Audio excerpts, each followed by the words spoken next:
Lembit Öpik, Speaker of the Parliament of Asgardia. The sun always shines on those who seek beyond the horizon. On June 18, on the Day of Unity of Asgardia, the chairman of the Parliament of the Space State Lembit Öpik spoke on the famous British Portal Comment Central about the creation of a fundamentally new state system.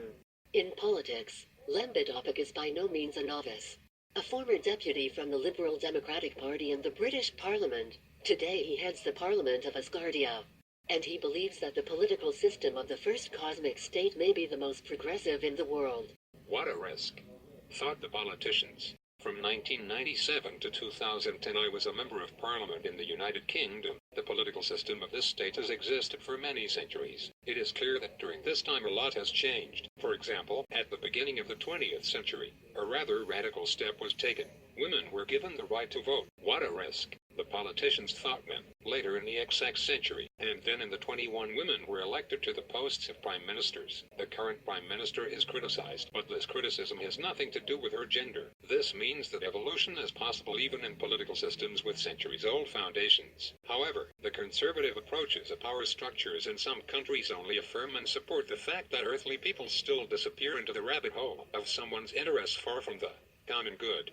But then Asgardia, also known as the Space Kingdom of Asgardia and the Space Nation of Asgardia, appeared. Its citizens called themselves Asgardians, and they gave their companion, the territory in space, the name Asgardia 1. Russian scientist Igor Escher-Bailey, the first head of the cosmic nation, believes that collective actions mean more and sound louder than any beautiful, promising, but, in fact, self-serving words of politicians. Summing up the first year of the work of the Parliament of Asgardia, I can say, it seems to me that this philosophy works. The success in the development of the state system of Asgardia could be assessed at a unique congress in Vienna in April 2019. Here, the ministers and parliamentarians of the cosmic state met to coordinate actions and determine all directions of the development program, which by 2043 would lead Asgardians to their main goal, finding a second home in space. The political system of Asgardia. In the political system, there are 12 key areas of activity, for each of which relevant ministries and parliamentary committees are created.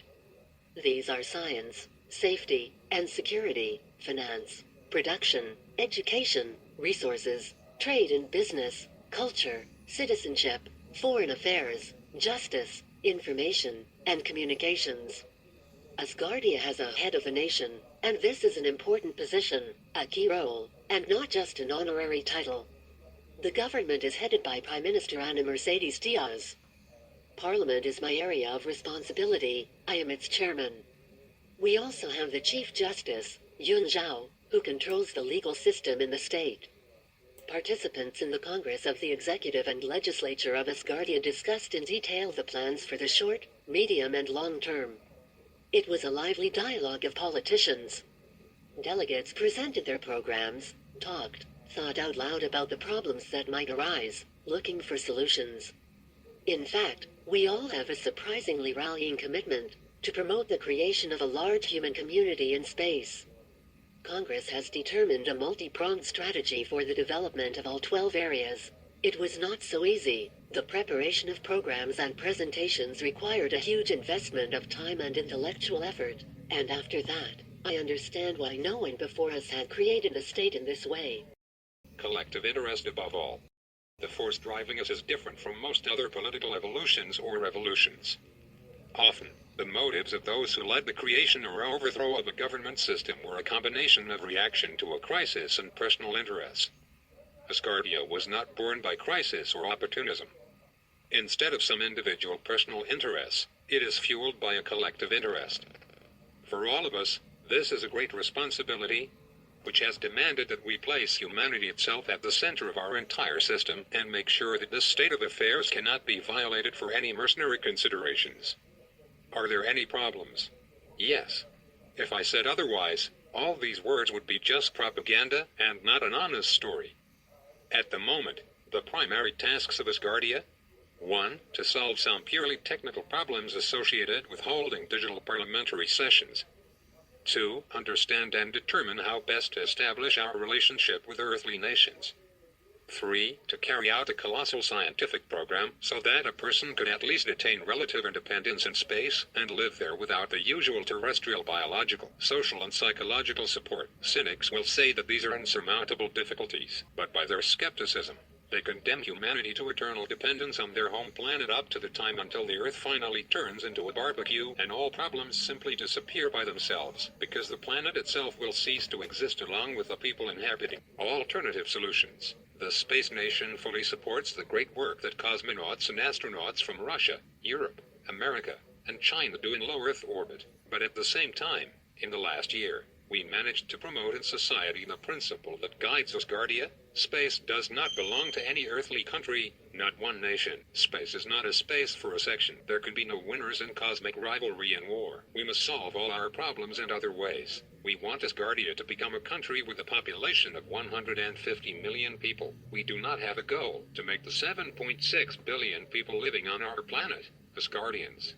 We are not trying to convince those who are skeptical about our mission and do not want to deal with us. It is their choice and their right to remain on Earth until another war or global catastrophe leads to an apocalypse. For the Asgardians, our planet is great and beautiful, but life on Earth is not the only possible way of existence. We are rebuilding the digital state system. We already have weekly parliamentary meetings, during which parliamentarians are at a distance of 30 times the distance from the Earth to the International Space Station. Already, the virtual platform provides the possibility of real-time discussions with people in the most remote and hard-to-reach places, and we can easily communicate even with space stations on the moon.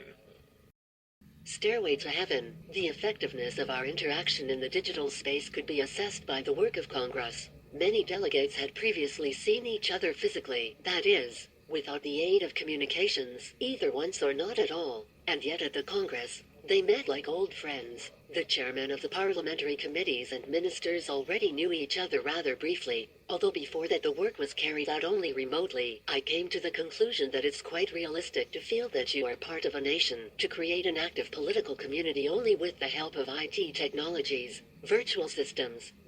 I emphasize that we are building a digital state. After that, it will become clear why I consider the past 12 months so productive. Almost everything we did was done for the first time. We managed to make modern technologies work to create a political system.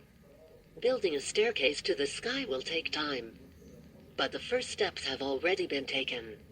If you are ready to realize yourself in Asgardia, no matter who you are and where you live, join us. Igor Asher Bailey began developing a program aimed at creating conditions for life in space. The first anniversary of the beginning of the work of the Parliament of Asgardia shows that the human will opens the way to the stars. Of course, on Earth, the day is replaced by night, but the sun always shines for those who seek beyond the horizon.